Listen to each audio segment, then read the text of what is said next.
छोटी छोटी बातों पे आजकल लोग 4-5 बंदे बुला लेते हैं और उन्हें लगता है यही असली पावर है। लेकिन एक बार तुम खुद सोच कर देखो, अगर तुम ग्रुप बुलाकर किसी को पीट भी दोगे तो क्या गारंटी है कि तुम हमेशा ग्रुप के साथ रहोगे। आज तुम 4 लोगों के साथ हो, कल तुम अकेले भी मिल सकते हो और उस समय तुम्हारा क्या होगा ये तुम्हें अच्छे से पता है। और ये कभी खत्म भी नहीं होगा। जब वो अकेले मिलेंगे तुम उसे पीटोगे, जब तुम अकेले मिलोगे वो तुम्हें पीटेंगे। इसीलिए आज मैं तुम्हें एक ऐसा साइकोलॉजिकल तरीका बताऊंगा जिससे अगर तुम्हारे सामने 4-5 बंदे खड़े भी हो तो तुम उससे बिना लड़े गेम जीत सकते हो।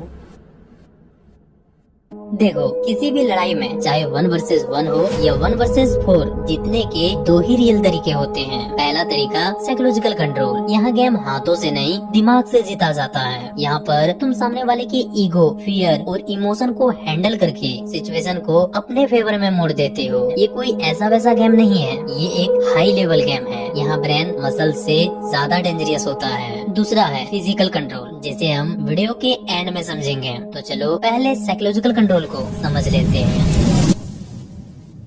सबसे पहले तुम्हारे दिमाग में जो ग्रुप पावर का इल्यूजन होता है उसे तोड़ते हैं। देखो, जब तुम 3-4 लोगों के सामने खड़े होते हो तो सबसे बड़ा डर उन 4 लोगों से नहीं होता। सबसे बड़ा डर तुम्हारे दिमाग में चल रहा होता है, मैं अकेला हूँ, ये 4 हैं। और उसी मोमेंट पे तुम पैनिक मोड में चले जाते हो, डरने लगते हो। इसलिए जरा ध्यान से सुनना। 4 लोग दिखने का मतलब ये नहीं होता 4 लोग एक ही तरह के सोच रहे हैं। हर ग्रुप के अंदर अलग अलग पर्सनैलिटी होती है, लेकिन एक पर्सनैलिटी ऐसा होता है जो पूरे ग्रुप को कंट्रोल कर रहा होता है, मतलब ग्रुप का लीडर। और तुम्हें बस ये आइडेंटिफाई करना है कि आखिर ग्रुप का लीडर कौन है। अब यहाँ पर ये सवाल आता है कि आखिर ग्रुप के लीडर को हम आइडेंटिफाई कैसे करें। लेकिन उससे भी पहले ये समझ लेते हैं कि आखिर इससे होगा क्या। तो अगर सिंपल लैंग्वेज में बोलूं तो इससे ग्रुप का मूव इफेक्ट कम होगा। अब ये मूव इफेक्ट क्या है, इसे जरा ध्यान से सुनना क्योंकि ये बहुत इंपॉर्टेंट है। देखो, जब लोग ग्रुप में होते हैं तो उनकी इंडिविजुअल सोच कम हो जाती है और उनकी कलेक्टिव हिम्मत बढ़ जाती है। मतलब जब लोग ग्रुप में होते हैं तो वो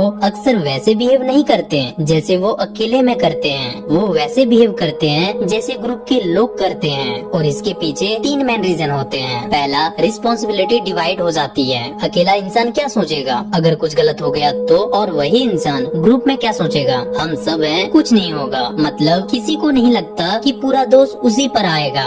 इसीलिए ज्यादातर लोग ग्रुप में रिस्की डिसीजन ले लेते हैं। दूसरा, ग्रुप में इमोशन बहुत जल्दी ट्रांसफर होते हैं। मतलब एक बंदा गुस्सा करे तो बाकी भी गुस्से में आ जाते हैं, एक बंदा चिल्लाए तो बाकी भी चिल्लाने लगते हैं। यानी एक इंसान का इमोशन धीरे धीरे पूरे ग्रुप का इमोशन बन जाता है। तीसरा, ईगो इम्प्लीफाई होता है। ग्रुप में इंसान ज्यादा एग्रेसिव बिहेव करता है क्योंकि वो दूसरे बंदे से कमजोर नहीं दिखना चाहता। इसीलिए ग्रुप के हर बंदे ज्यादा बोल्ड देखते हैं और इन्हीं तीनों चीजों का कॉम्बिनेशन मूव इफेक्ट कहलाता है। अब तो तुम्हें समझ आ गया होगा कि मूव इफेक्ट क्या होता है। अब जरा प्रैक्टिकल लेवल पर चलते हैं। सपोज करो तुम्हारे सामने एक ग्रुप है जो तुमसे लड़ना चाहते हैं, मीन्स कि वो एग्रेसिव बिहेव कर रहे हैं, तुम्हें डरा रहे हैं, तुम्हें धमका रहे हैं। अब ऐसे सिचुएशन में तुम्हें करना क्या है, जरा ध्यान से सुनना। सबसे पहले उस ग्रुप के लीडर को आइडेंटिफाई करो। कैसे, तो जरा वॉल्यूम तेज करके सुनो क्योंकि असली खेल यहीं से शुरू होता है। अगर तुमने गलत इंसान को लीडर समझ लिया तो पूरा स्ट्रेटेजी बेकार हो जाएगी। सबसे पहले एक बात समझ लो, ग्रुप का लीडर हमेशा वो नहीं होता जो सबसे ज्यादा चिल्ला रहा हो। कई बार जो सबसे ज्यादा बोल रहा होता है वो बस नॉइज होता है। असल लीडर थोड़ा काम होता है, मैच्योर होता है। इसीलिए लीडर पहचानने के लिए तुम्हें 3 से 4 सेकेंड ऑब्जर्व करना है। अब तुम्हारे मन में एक सवाल आएगा कि आखिर हमें ऑब्जर्व क्या करना है। तो देखो, तुम्हें 3 मेजर सिग्नल पकड़ना है।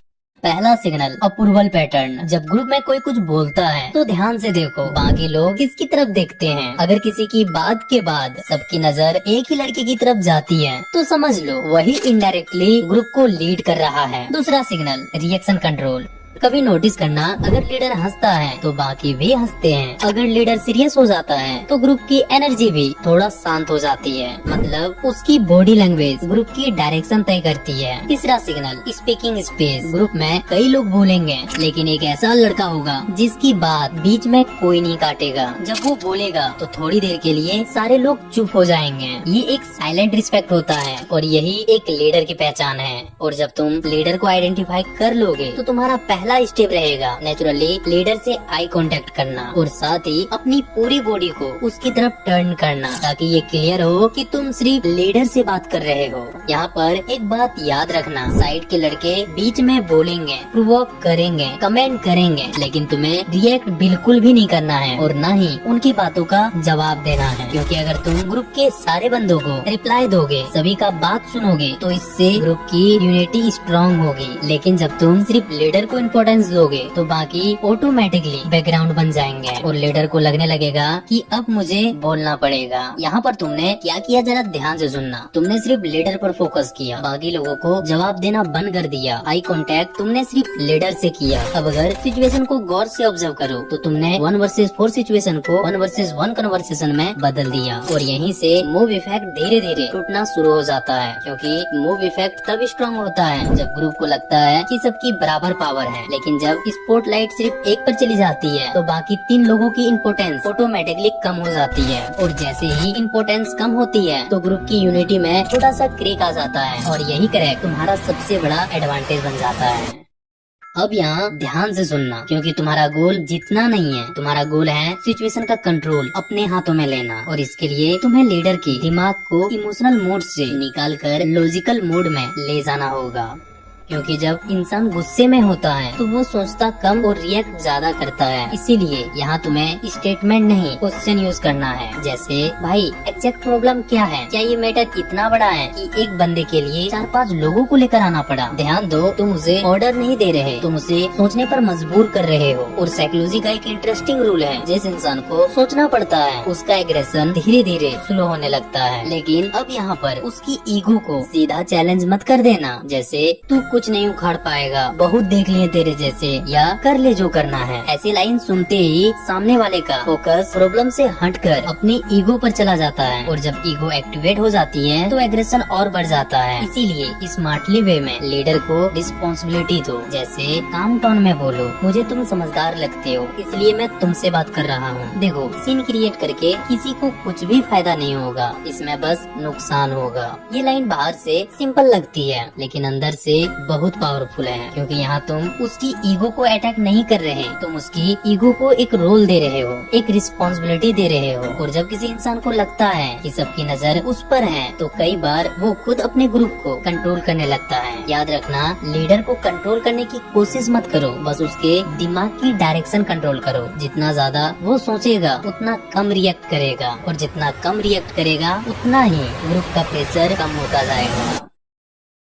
अब यहाँ पर एक बात ध्यान से सुनना, जो कुछ हमने अब तक बात की वो तब तक काम करता है जब तक सामने वाला सोचने के लिए तैयार हो। लेकिन अब हर सिचुएशन ऐसी नहीं होती, कई बार सामने वाला ना समझना चाहता है ना सुनना चाहता है, वो बस लड़ना चाहता है। तो ऐसे सिचुएशन में फिजिकल कंट्रोल काम आता है, जहाँ थ्योरी नहीं टाइमिंग, पोजिशनिंग और कंट्रोल मैटर करती है। लेकिन वो एक अलग टॉपिक है और उसके बारे में हम पार्ट 2 में बात करेंगे। अगर तुम चाहते हो कि मैं उस टॉपिक को भी डिटेल में एक्सप्लेन करूं तो कमेंट में पार्ट 2 जरूर लिखना, क्योंकि असली गेम सिर्फ दिमाग को समझने का नहीं बल्कि प्रेशर के अंदर सही डिसीजन लेने का भी होता है।